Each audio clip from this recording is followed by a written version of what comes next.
ভাবছো তো যে এত তাড়াতাড়ি আমি লিফটে করে কেন ওপরে উঠে যাচ্ছি?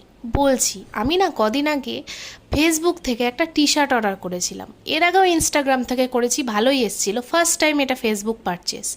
তো আমার অনেক দিনের ইচ্ছে সত্যজিৎ রায়ের একটা ফিল্মের যে কোনো একটা টি শার্ট আমার কাছে যাতে থাকে। আমার ভীষণ ভালো লাগে ওনার ফিল্মগুলো, তোমাদের আশা করি সবারই ভালো লাগে। আর পথের পাঁচালী কার না মনে নেই? পথের পাঁচালী আমি যতবার দেখি ততবার আমি কেঁদে ফেলি। আমার আর আমার মার ভীষণ প্রিয়। আর অপু দুর্গার ক্যারেক্টারটা তো সবারই প্রিয়। সেই জন্য আমি চেয়েছিলাম আমার কাছে এমন একটা টি শার্ট থাকুক যেটা আমি রেখে দিতে পারবো, সারাটা জীবন আমার কাছে থেকে যাবে। সেই জন্যই ফেসবুকে যদি আর্ট নামে এই পেজটার থেকে আমি অর্ডার করে দিয়েছিলাম অপু দুর্গার এই টি শার্টটা। কটনের ওপর ছিল, লার্জ সাইজ অর্ডার করেছিলাম, ভীষণ ভালো ছিল। আর আমি এটা পেয়েছি, এত আনন্দ লাগছে আমি কি বলবো। আর তোমরা জানিও তোমাদের এই টি শার্টটা কীরম লাগলো, কমেন্ট বক্সে অবশ্যই জানাবে। টাটা।